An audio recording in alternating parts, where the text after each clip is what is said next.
નમસ્કાર મિત્રો, વાર્તા સાંભળવા માટે આવ્યા છો. ચાલો વાર્તાની શરૂઆત કરીએ. મારું નામ વિનોદ છે અને હું દિલ્હીનો શહેરનો રહેવાસી છું. મારી ઉંમર 24 વર્ષ છે અને મારા પોતાનો સારો ધંધો છે. મારી પાડોશમાં એક ભાભી રહેતી હતી જેનું નામ મિત્તલ હતું. મિત્તલ ભાભીના પતિ અહીં નોકરી કરતા હતા. તેનું ઘર મારા ઘરની બરાબર સામે હતું અને તે અમારા ઘરે આવતી જતી હતી. પહેલા વર્ષમાં માત્ર તેના સાસુ સસરા અને તેના પતિ સાથે રહેતા હતા. મેં ક્યારેય ભાભી પર ધ્યાન આપ્યું નહોતું, પરંતુ એકવાર મેં તેને કોલોનીમાં ફંક્શનમાં જોઈ હતી. ત્યારે હું તેને જોઈને અચંબિત રહી ગયો હતો.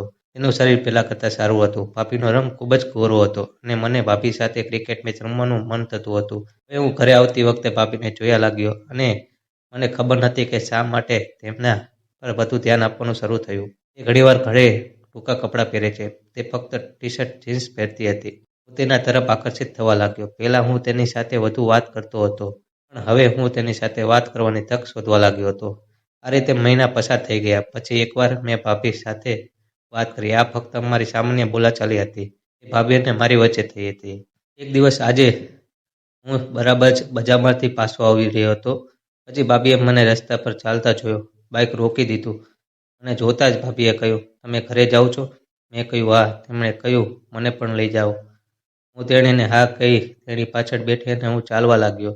તે મને બથ ભરીને બેસી ગઈ. રસ્તામાં એક સ્પીડ બ્રેકર આવ્યું, તેથી મેં ગાડીને ધીમી કરી. બાઇક લઈને તેને સરળતાથી બહાર કાઢ્યું, પણ છતાં ભાભી થોડી આગળ વધીને એના કારણે તેનો કાંટો મારી પીઠને થોડી સેકન્ડ મને વાગી ગયો. કોઈક રીતે હું ઘરે પહોંચ્યો અને ભાભી તેના ઘરે ગયા. મેં મારી ભાભી સાથે એક વિડીયો શેર કર્યો, જેમાં હું ભાભીની મજાક ઉડાવી રહ્યો હતો. એટલે કે ભાભીને મજાકમાં કંઈક બોલ્યો. પછી વિડીયોમાં મેં ભાભી સાથે ખસ લીધું. અમે ડેટ શરૂ કરી અને વર્ષ થયા હતા. એક દિવસ તેણે મને પૂછ્યું, "વિનોદ, તારી કોઈ ગર્લફ્રેન્ડ છે?" મેં કહ્યું, "હા." પછી તેણે કહ્યું, "મને બતાવ." મેં તેના અને મારા કેટલાક ચિત્રો બતાવવાનું શરૂ કર્યું. તે અચાનક ચોંકી ગઈ અને કહ્યું, "તું પણ આ બધું કરે છે?" મેં કહ્યું, "હા, જો આપણે હવે આ જ રીતે જીવશું, આ બધું કરીશું." તેણીએ કહ્યું, "મેં ક્યારેય મારા બોયફ્રેન્ડની સાથે લગ્ન પહેલાં હાથ પકડ્યા સિવાય બીજું કંઈ પણ કર્યું નથી." મેં કહ્યું, "ભાભી, એટલે જ કદાચ તમને સાચી મજા વિશે કંઈ ખબર જ નથી." તેણે કહ્યું, "આમાં શું મજા છે? દરેક પત્નીએ તેના પતિ સાથે આવું જ કરવું જ પડે છે." હું સમજી ગયો છે કે પરિણીત હોવા છતાં તેને ક્યારેય સાચું સુખ નથી મળ્યું. મેં કહ્યું, "ભાભી, તમે એક બોયફ્રેન્ડ બનાવી લો, જેથી તમને આ ખુશી મળે." તેણે કહ્યું, "ના, આવું ક્યારેય નહીં થાય. જે પણ સુખ હશે મારા જીવનમાં તે હું જાતે જ મેળવી લઈશ." મેં પણ તેને કંઈ જ ન કહ્યું. મેં ઘરે આવ્યો. બીજા દિવસે મારી માતાને મારા મામાના ઘરે જવાનું હતું. તે ચાલ્યા ગયા. હું 3 દિવસ ઘરે એકલો હતો. ભાભી મારા માટે રાંધવાનું આવતા હતા. આ વખતે જ્યારે ભાભી આવ્યા ત્યારે હું બપોરે સૂતો હતો. તેણે દરવાજો ખખડાવ્યો અને હું તે સમયે ચડ્ડો પહેરીને સૂતો હતો. એમાં જ હું ગેટ ખોલવા ગયો ત્યારે જોયું કે મારી સામે ભાભી હતી. ભાભીએ કહ્યું, "તને શરમ નથી આવતી? તું કેવી રીતે ફરે છે?" તે શરમાઈને રસોડામાં ભોજન બનાવવા ગઈ. હું જઈને તેમની પાસે ઊભો રહ્યો અને તેણે કહ્યું, "વિનોદ, તું કપડાં પહેરીને આવજે." તેણે ગુસ્સામાંથી મારી સામે જોયું અને કહ્યું, "હું તારા ભાઈને આજે જ ફોન કરીશ." મેં તેને સોરી કહ્યું અને એ પણ કહ્યું, "ભાભી, વર્ષ થઈ ગયા છે. હું તમારી સાથે એક માગું છું. તમે જે કહો હું તે તૈયાર છું." પ્લસ તેણે મને થપ્પડ મારીને હું ડરી ગયો કે જો ભાભી મને તો તેના ઘરે આ બધું કહેશે તો મારી ઇજ્જત બગડી જશે. પણ એણે કશું કહ્યું નહોતું અને તે પણ રાત્રે જમવાનું બનાવી આવી.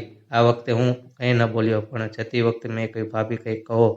તેણે કહ્યું, "હું પરણિત છું. હું મારા પતિની છું." મેં કહ્યું, "હું તમારા પતિને છીનવી રહ્યો નથી. મારે ફક્ત તમારી સાથે એકવાર ક્રિકેટ મેચ રમવું છે." મેં તેણીને ખૂબ જ સમજાવવાનો પ્રયત્ન કર્યો. આખરે તેણીએ સંમતિ આપી ને કહ્યું, "પહેલાં મેં વચન આપ્યું. ખાતરી કરો કે તમે આ બધું કોઈને કહેશો નહીં." મેં કહ્યું, "ભાભી, કસમ, આ બાબત તમારી અને મારી વચ્ચે જ રહેશે." તેણે કાંઈ કહ્યું નહીં કે તરત જ મને મારા ભાઈનો ફોન આવ્યો. તેની સાથે વાત કર્યા પછી મેં તેણે કહ્યું, "હવે હું નીકળીશ, સવારે આવીશ." મેં કહ્યું, "સવાર સુધી કેવી રીતે હું રાહ જોઈશ?"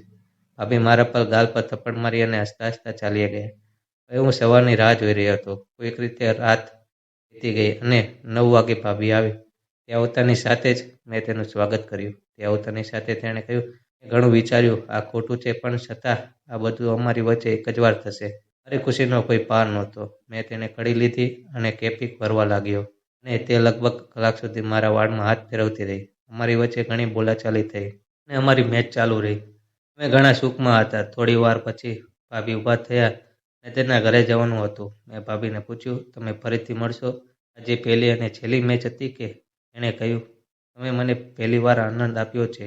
હું તમને ના પાડી શકું તેમ નથી, પણ ધ્યાનમાં રાખીને આ બંધમાં તમારે સંયમ રાખવો જોઈએ. જ્યારે સારી તક હશે ત્યારે મારે તે કરવું જ પડશે. મને લાગ્યું તેણીએ જે કહ્યું તે બિલકુલ સાચું છે. મહિનામાં એકવાર અમારી વચ્ચે અને તેની વચ્ચે એક કાર્યક્રમનું આયોજન કરવામાં આવે છે. મારા હૃદયમાં ભાભી હજી સૌથી નજીક છે. ધન્યવાદ દોસ્તો સ્ટોરી સાંભળવા માટે.